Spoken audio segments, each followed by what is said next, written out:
E aí pessoal, eu estou fazendo este vídeo primeiramente para nossa discussão inicial do curso, onde eu vou fazer uma abordagem em cima do conteúdo postado sobre teoria dos conjuntos. Isso está no Moodle, mas antes eu queria entrar no ambiente virtual e mostrar a vocês como que a gente vai fazer essa interação para que ninguém fique perdido, tá certo? Então, conteúdo programático, está aqui a unidade 1, onde a gente vai ver conceitos básicos de teoria dos conjuntos, lei de De Morgan, produto cartesiano, e aí numa segunda etapa dessa primeira unidade nós vamos ver os princípios de contagem, certo? Arranjo, permutações, combinações, ou seja, um pouquinho de análise combinatória. Esse será o conteúdo da nossa primeira prova. Para a segunda prova, a gente vai entrar um pouco na teoria das probabilidades, suas aplicações, e também eu quero dar um apoio a vocês na parte de inferência. Mas aí a gente vê até onde a gente consegue chegar. Então, essa é a unidade 2, é o assunto da segunda prova. Ok? Então, aqui eu dei uma palavra inicial, tá certo? E coloquei um fórum para discussões no início dessa disciplina. Então, essas discussões iniciais nós vamos fazê-las aqui por meio deste fórum. Tem um outro fórum aqui, que é o fórum de notícias, mas vamos utilizar este fórum que está voltado para essas discussões iniciais. E aí eu postei o material didático completo, certo? Que vocês vão utilizar na disciplina. São 3 livros, ou seja, 3 materiais didáticos diferentes, com explicações melhores em uns, melhores em outros, mas todos muito bons, tá certo? E a cada semana ou a cada bloco de semanas que eu for considerando, eu vou postando o material particionado, né, fracionado. Então aqui eu disponibilizei para vocês o material para as 2 primeiras semanas. E aí todas as atividades que forem propostas eu vou postar aqui na janela de atividades. Para esta semana, dado um início um pouco atrasado, eu separei esse material, pedi para que vocês fizessem uma leitura e estou postando esse vídeo contendo o assunto do primeiro PDF, tá certo?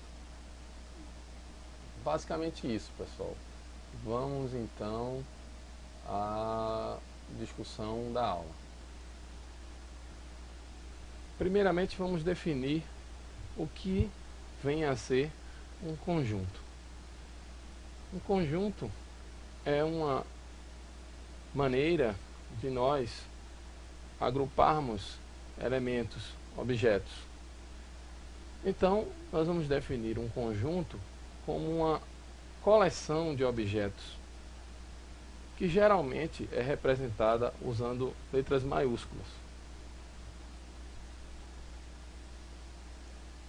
Está aqui a letra A maiúscula, sinalizando que A é um conjunto.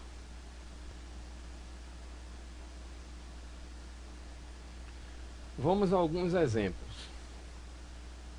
Consideremos o conjunto das vogais. Então, chamaremos de A conjunto das vogais e agruparemos todas as vogais neste conjunto, de tal maneira que as vogais são tidas como elementos deste conjunto. Um outro exemplo seria o conjunto dos dias da semana. Então nele nós temos a segunda, terça, quarta, quinta, sexta. Inclusive, vamos colocar um X aqui. Há um erro de digitação. Sábado e domingo.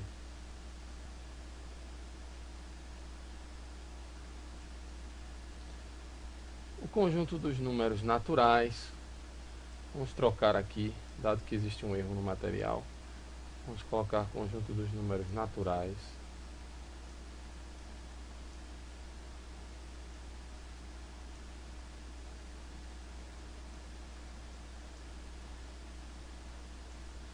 E vamos denotá-lo pela letra N.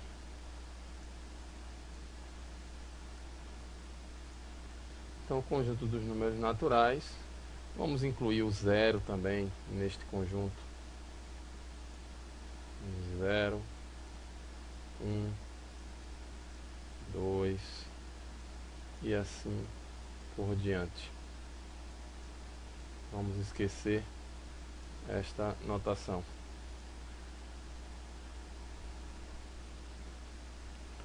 Também podemos considerar o conjunto dos números reais, formado pelos números de menos infinito até mais infinito, toda a reta real. Também é um conjunto das soluções de uma equação quadrática.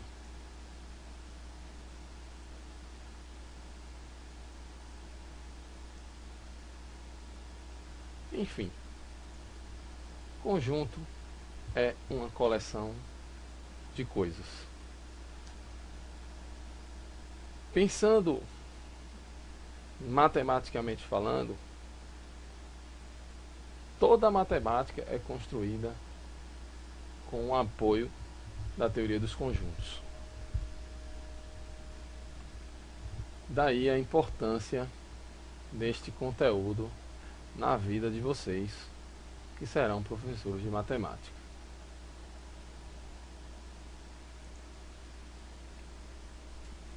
Vamos então ao conceito de pertinência.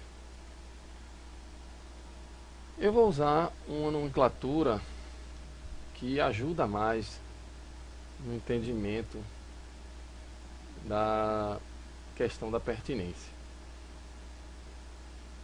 Eu vou dizer o seguinte: A é um elemento do conjunto B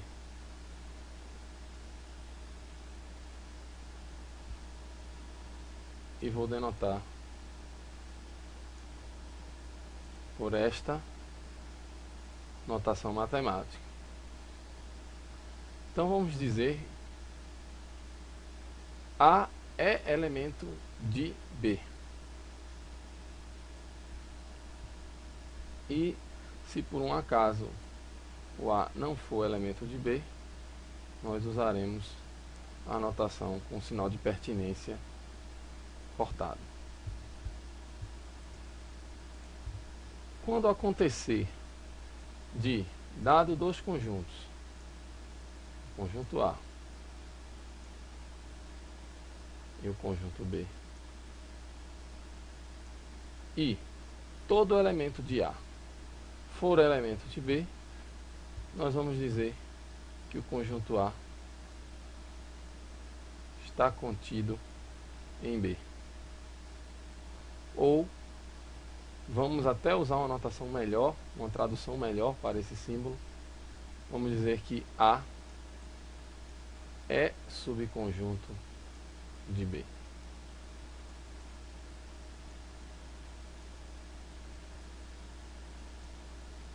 A é subconjunto de B.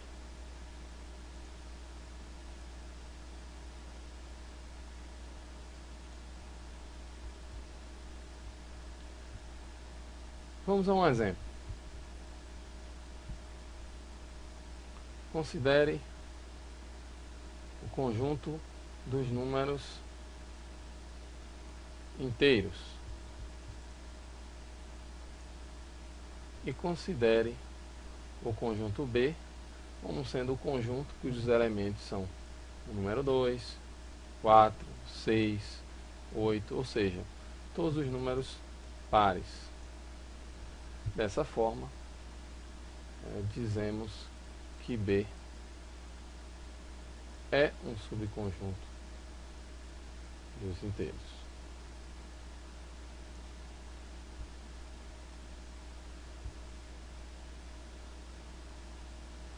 Um fato a ser observado é que todo conjunto tem como subconjunto o conjunto vazio.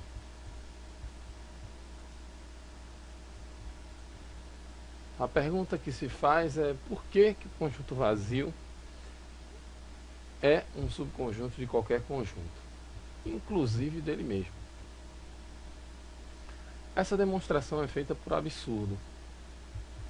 Admita que o conjunto vazio não seja subconjunto de um dado conjunto A. Isso implica na existência de um elemento X pertencente ao vazio, tal que esse elementozinho X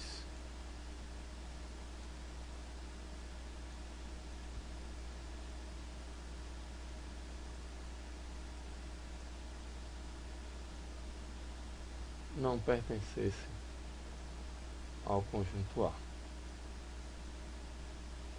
Mas é um absurdo pensar que existe algum elemento no conjunto vazio, porque a definição de conjunto vazio é de que ele é o único conjunto que não possui elementos.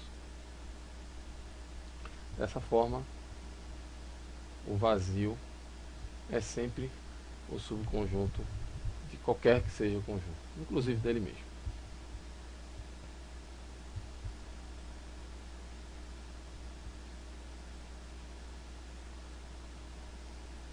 Como notação, nós vamos utilizar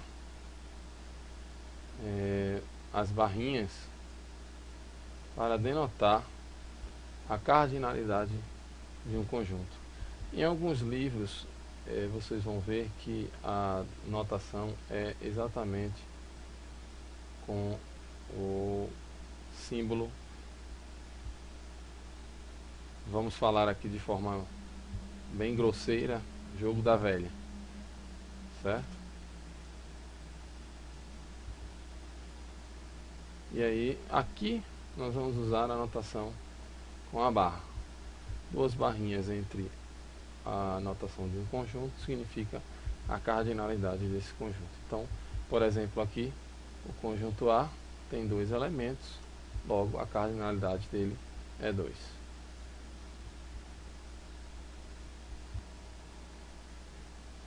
Como não existe conjunto de todas as coisas, isso simplesmente caracteriza o paradoxo de Rousseau. Em todo problema que envolve teoria dos conjuntos, é sempre útil a gente definir um conjunto mais amplo, restrito àquele universo de conjuntos que estamos trabalhando. Então, por exemplo, se nós estamos trabalhando com no máximo o conjunto dos números reais, nós chamamos esse conjunto de universo, e cada parte desse conjunto vai caracterizar um subconjunto deste universo, que seria o conjunto R. Mas é fato e é possível mostrar que é contraditório assumir que existe o conjunto de todas as coisas.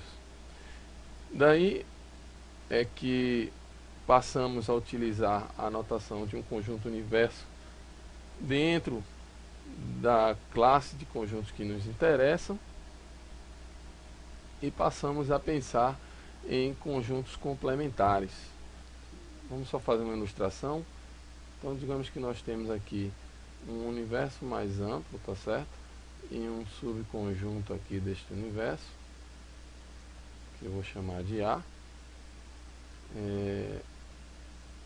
Toda essa região que eu vou caracterizar aqui em vermelho é a parte de U que não está em A, ou partindo de A, o que falta para a gente completar o conjunto U. E aí a gente chama isso aqui de conjunto A complementar, ou complemento de A em relação a U. Sempre em relação a um referencial que contém todos os conjuntos de nosso interesse. Podemos definir operações com conjuntos, né? A união B, é o conjunto onde todos os elementos dele são elementos de A ou elementos de B, né? Basta uma dessas coisas ser verdade para que o elemento pertença ao conjunto união, né? A interseção B, bem, para pertencer a A inter B é preciso estar nos conjuntos A e B ao mesmo tempo, ou seja, basta uma dessas sentenças ser falsa para que o elemento não pertença ao conjunto A inter B. Define-se também a diferença B, né? Então, você tirar de A todos os elementos que estão em B, certo? O conjunto A complementar é justamente os elementos do universo que não pertencem a esse conjunto A.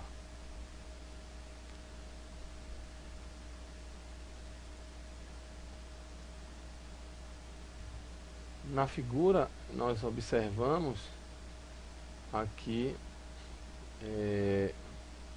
a diferença A menos B, ou seja, eu tiro de A os elementos de B, tá certo? Aqui nós temos o complementar, ou seja, partindo de A o que falta para nós completarmos o nosso universo, que estamos denotando aqui pela letra ômega. O conjunto reunião é simplesmente um ponto aqui pertence à união, um ponto aqui pertence à união, um ponto aqui pertence à união, ou seja, basta uma dessas coisas acontecer para nós estarmos no conjunto união. A inter B tem que estar em A e em B ao mesmo tempo. Uma observação importante que a gente deve fazer aqui é que existem casos em que a interseção de A com B resulta num conjunto vazio, e nesses casos nós dizemos que os conjuntos A e B são disjuntos ou simplesmente mutuamente excludentes ou exclusivos. Ok? Como exemplo, vamos lançar uma moeda. Se o resultado obtido é cara, marcamos com A. Se o resultado obtido é coroa, nós marcamos com B. Logicamente, A e B são conjuntos ou eventos que não podem acontecer ao mesmo tempo, logo, mutuamente excludentes. Partindo deste conceito de ter um universo mais amplo, é possível nós caracterizarmos várias propriedades em conjuntos que estão contidos nesse universo mais amplo. Por exemplo, considere esse conjunto, universo, aqui dentro do nosso conjunto de conjuntos de interesses. Se nós temos que um conjunto A ele está contido, um subconjunto de U, aqui a anotação é um subconjunto ou igual ao conjunto U. O conjunto B também, ou seja, é um subconjunto de U. E o conjunto C também, sendo um subconjunto de U, é possível nós mostrarmos que a interseção de A com A dá A. Isso é bem simples. a união de A com A dá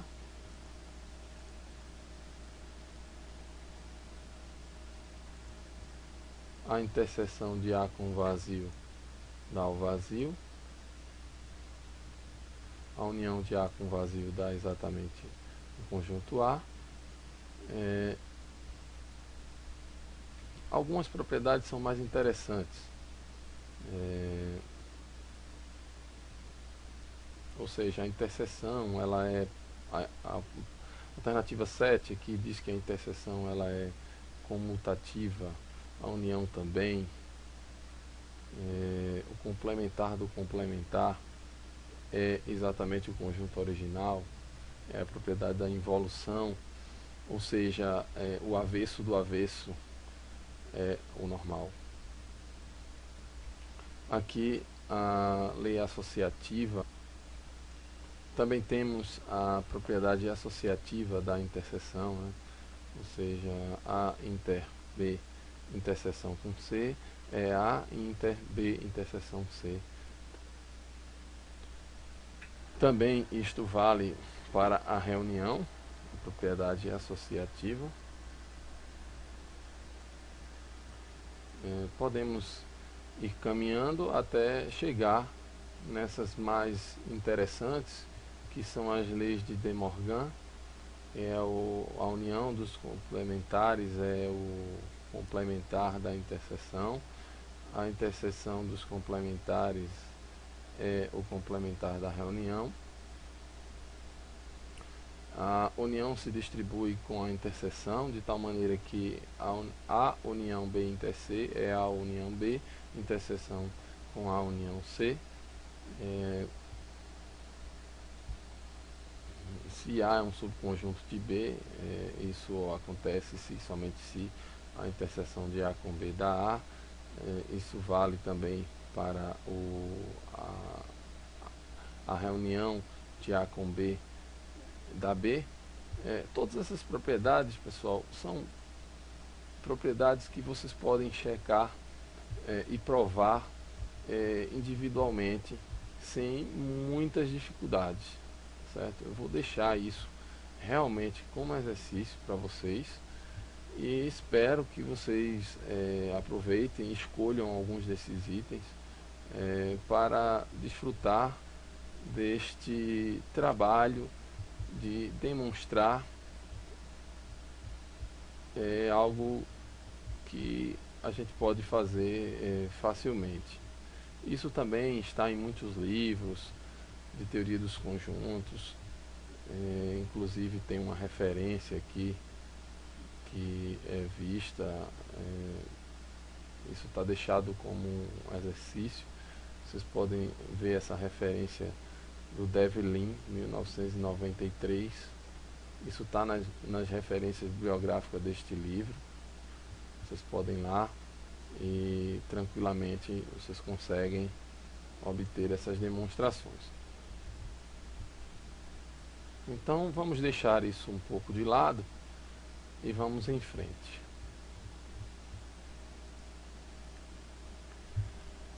As leis de De Morgan também podem ser utilizadas para uma quantidade enumerável de conjuntos. Por exemplo, se nós temos aqui uma sequência de conjuntos, né, uma família de conjuntos,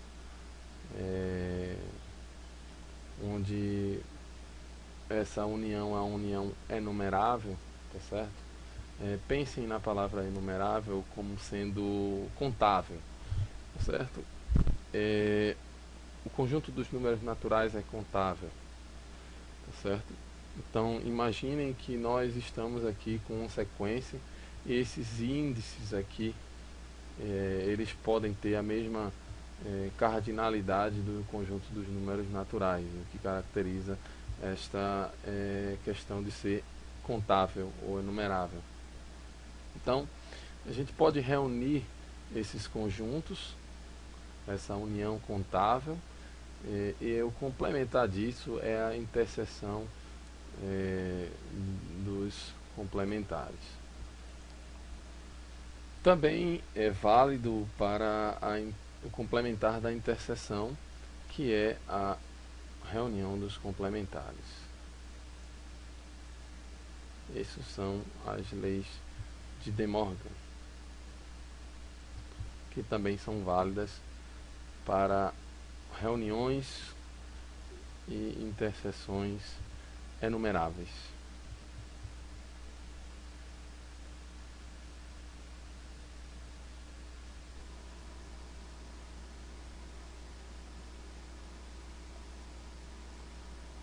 Qual o número de subconjuntos de um dado conjunto?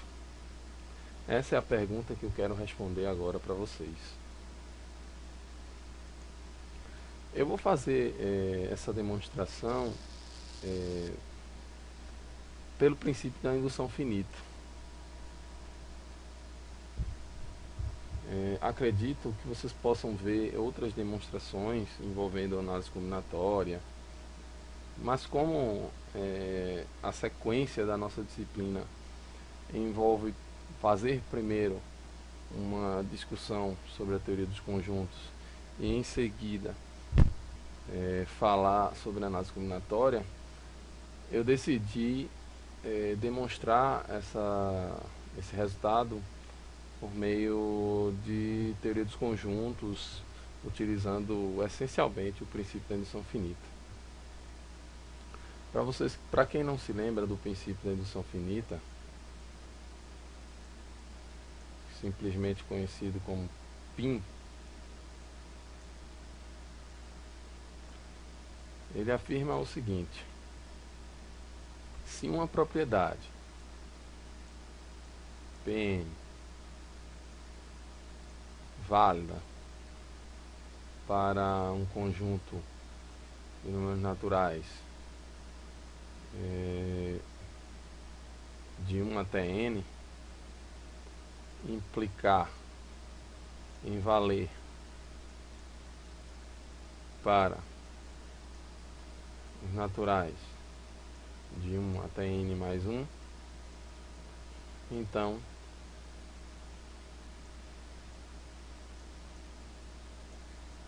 essa propriedade é válida para todos os naturais.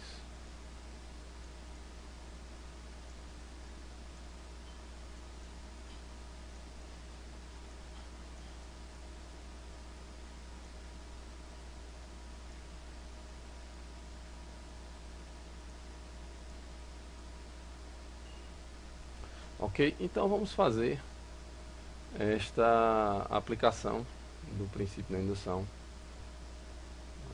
na demonstração desse teorema de que o número de elementos, o número de subconjuntos de um conjunto é o dobro, é a potência de 2 elevado a n, onde n é a cardinalidade desse conjunto. Primeiramente, vamos fazer n igual a 1. Se n é igual a 1, o que temos? Um conjunto com o vazio e o próprio conjunto, de tal maneira que esse aqui é o conjunto das partes de um conjunto com apenas um elemento, que seria o conjunto A igual a chave A chave. E observe que a cardinalidade desse conjunto das partes é exatamente 2 elevado à cardinalidade do conjunto A, certo? Que é 2 elevado a n, pois n aqui é igual a 1.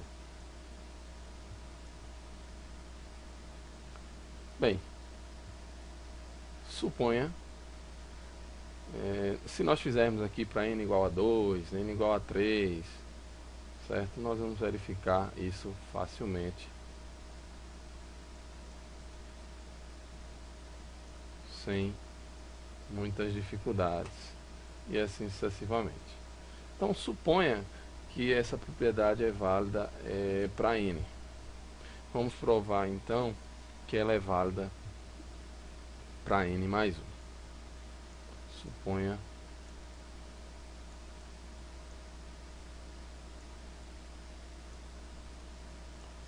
verdade para n.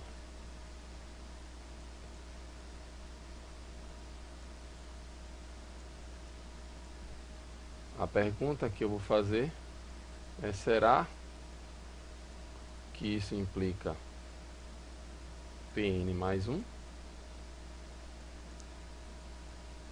É esse o nosso trabalho.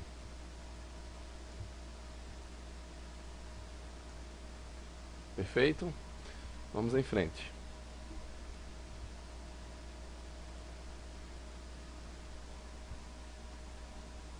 Considere um conjunto com n mais 1 elementos.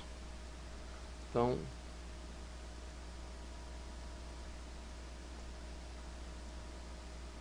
considere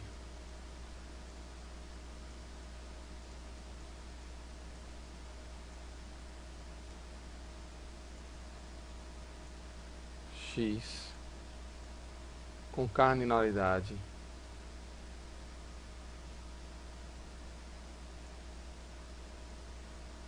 n mais 1. N mais 1 elementos.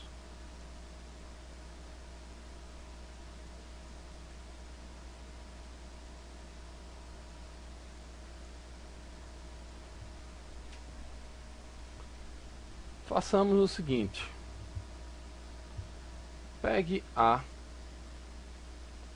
um elemento de x, e considere o conjunto x' como sendo o conjunto x menos o conjunto unitário chave A chave.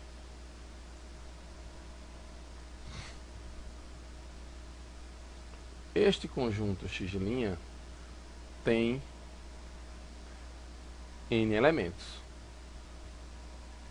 ok? As partes de x serão as partes de x' mais os subconjuntos de x que tem o elemento A. Vamos deixar isso bem claro. Se eu quero saber as partes do conjunto x, as partes do conjunto x, o conjunto das partes do conjunto x, vai ser formado pelo conjunto das partes do conjunto x' reunido com aqueles subconjuntos que possuem como elemento o A. Ok? Para a gente contar quantos subconjuntos, quantos são os subconjuntos de x', basta perceber que x' tem n elementos. Como x' tem n elementos,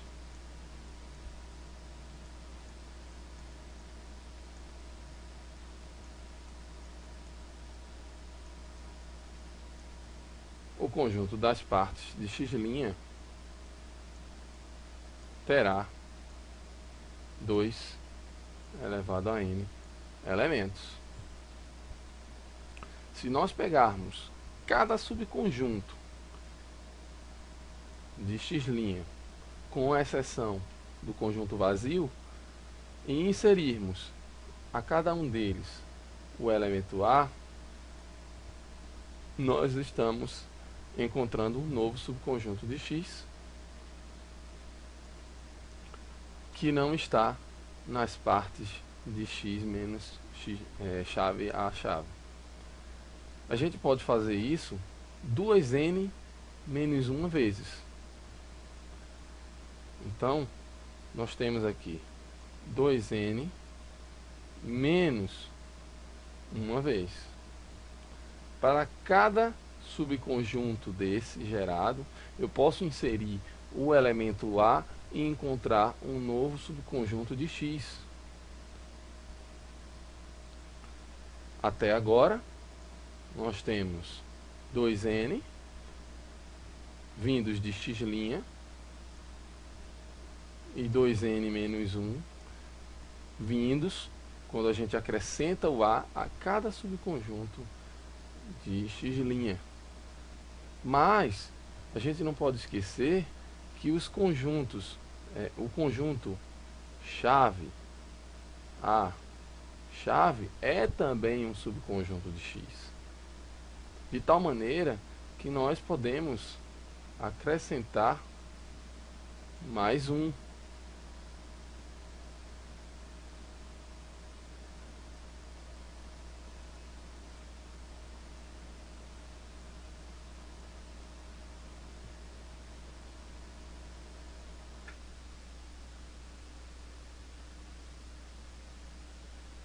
Ou seja, 2n menos 1 mais este conjunto.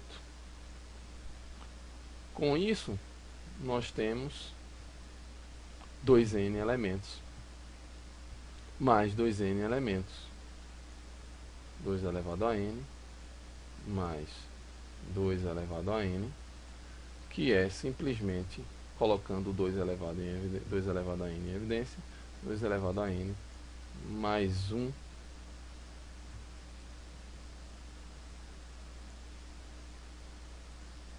isso é igual a 2 elevado a n mais 1 elementos. Percebam que o conjunto x tem n mais 1 elementos.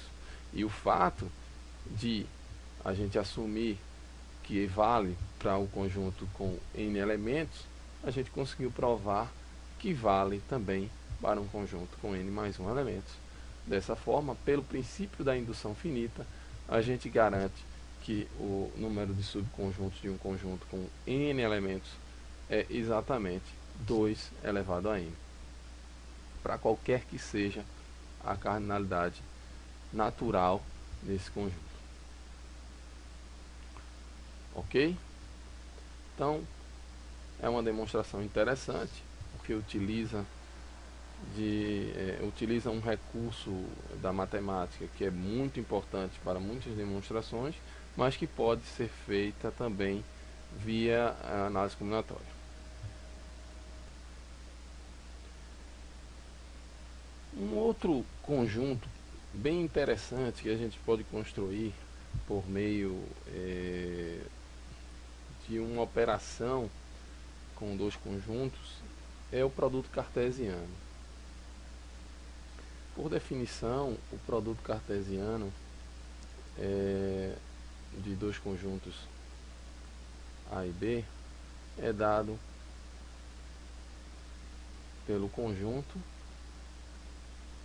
de pares ordenados, onde o primeiro elemento do par pertence ao primeiro conjunto do produto cartesiano e o segundo elemento do par pertence ao segundo conjunto do produto cartesiano. Em geral, A cartesiano B é o que se lê, é um conjunto distinto do conjunto B cartesiano A. Quando A é igual a B, logicamente, esses produtos cartesianos se igualam. Mas, em geral, eles são diferentes. Ou seja, o produto cartesiano ele não tem a propriedade comutativa. Vamos tomar um exemplo onde o conjunto A é o conjunto formado pelo número 1 e por esse símbolo. E o conjunto B é o conjunto formado pelo número 3 e pelo número 4. O A cartesiano B,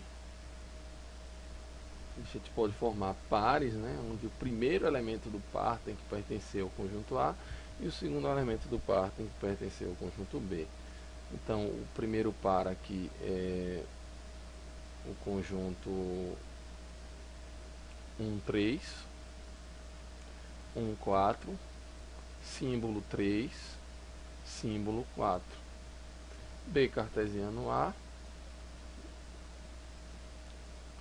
3, 1, 3 símbolo, 4, 1, 4 símbolo. Perceba que esses produtos cartesianos não se igualam apenas quando A é igual a B. Então, se A é igual a B, a gente tem essa igualdade, né?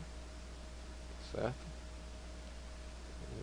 Se A for igual a esse conjunto, B for o conjunto vazio, a gente tem A cartesiano B igual ao conjunto vazio e B cartesiano A também igual ao conjunto vazio. Então, quando um dos conjuntos é o conjunto vazio, também nós temos a igualdade do produto cartesiano. A cartesiano B é igual a B cartesiano A.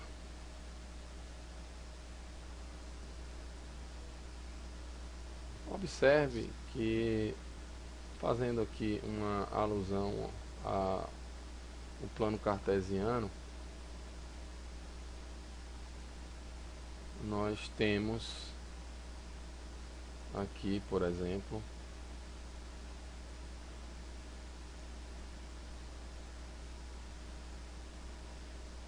um conjunto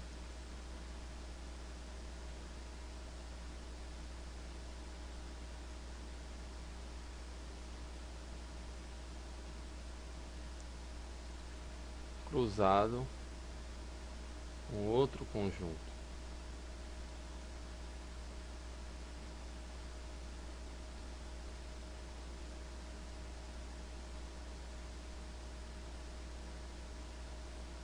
Percebam que nesse caso o conjunto A tem quantos elementos? 1, 2, 3, 4, 5. Conjunto B, 1, 2, 3, 4. Vamos considerar o conjunto B com 4 elementos. Vamos apagar isso aqui para não ficar tão óbvia a análise.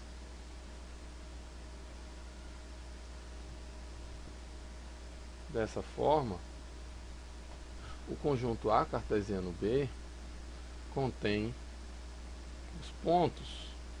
Quantos pontos nós temos aqui? 3, 4, 5, 10, 15, 20, que é 5 vezes 4. Ou seja, o resultado do produto cartesiano é um conjunto que tem o número de elementos igual ao produto dos números de elementos dos conjuntos que formam este produto cartesiano.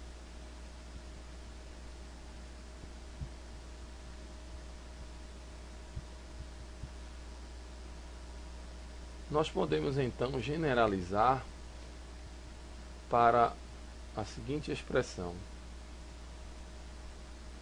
produto cartesiano A1, A2, AN tem tantos elementos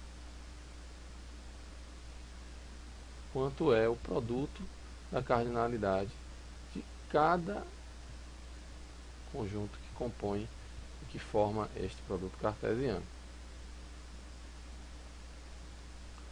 Ok?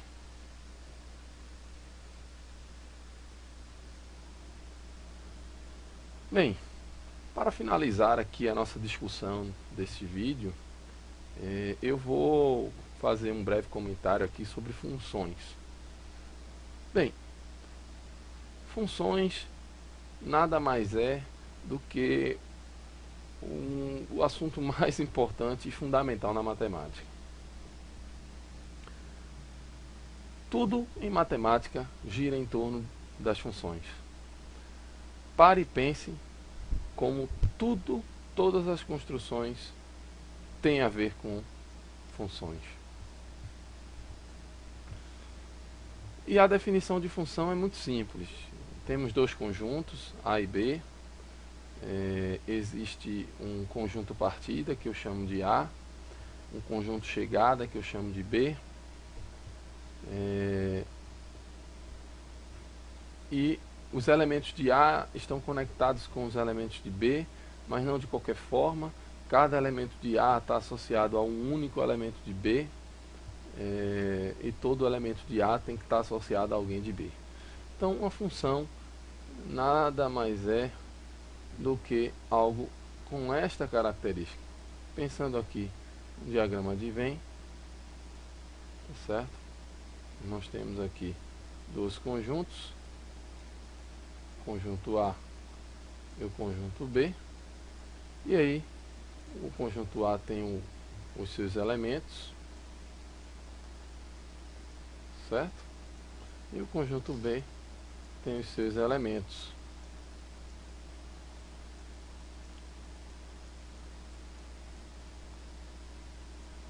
A aplicação de A em B transforma cada elemento de A em um único elemento de B.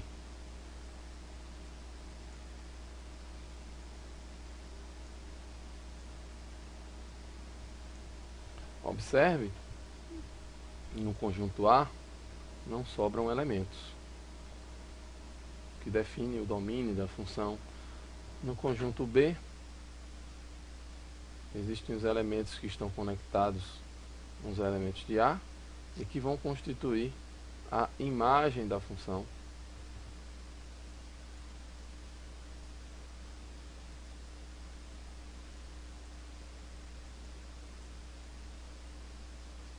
Vamos chamar de função f. Aqui nós temos o domínio da função f, tá certo? E a função f de A em B. É claro que podem sobrar aqui elementos no conjunto B, tá certo?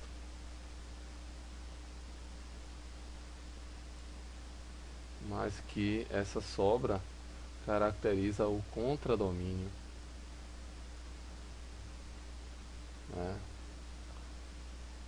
O conjunto B é o contradomínio. Então, podem sobrar elementos aqui no conjunto B sem problema algum.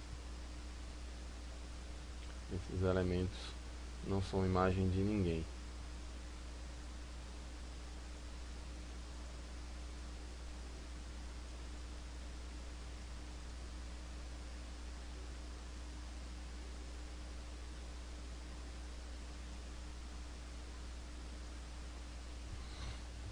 O conjunto B é o contradomínio da função.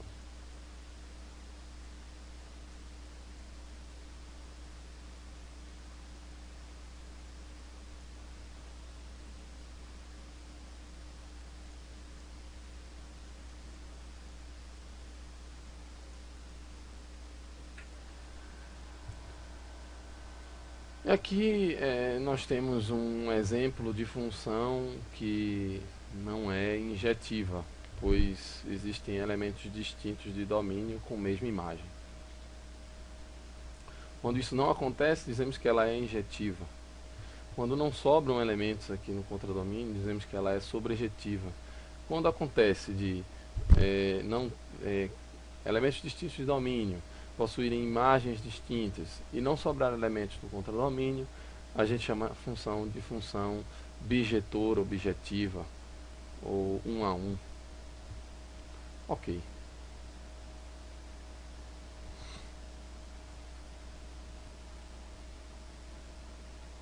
Feito isso, a gente pode observar aqui o teorema 2.2, que eu não vou demonstrá-lo, mas vocês podem olhar a prova desse teorema na referência Almos 1970, que está no material de vocês. Não é o foco da nossa disciplina fazer determinadas demonstrações, mas eu acredito que em qualquer livro de teoria dos conjuntos vocês vão, ou até mesmo de análise, vocês vão ter a oportunidade de demonstrar essas coisas com mais cautela, né? Então, é uma função f de A em B, D um subconjunto de A, C1 e C2 subconjunto, C1, C2 e C subconjuntos de B. Então, a imagem inversa da união de C1 e C2 é a união das imagens inversas. Se C1 é subconjunto de C2, então a imagem inversa de C1 é um subconjunto da imagem inversa C2. A imagem inversa da interseção é a interseção das imagens inversas, né? A aplicação da função f na imagem inversa de C é um subconjunto de C, e a aplicação da função inversa na imagem de D contém o conjunto C.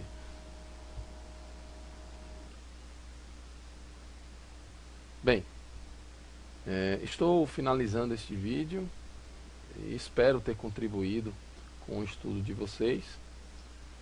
Peço a compreensão,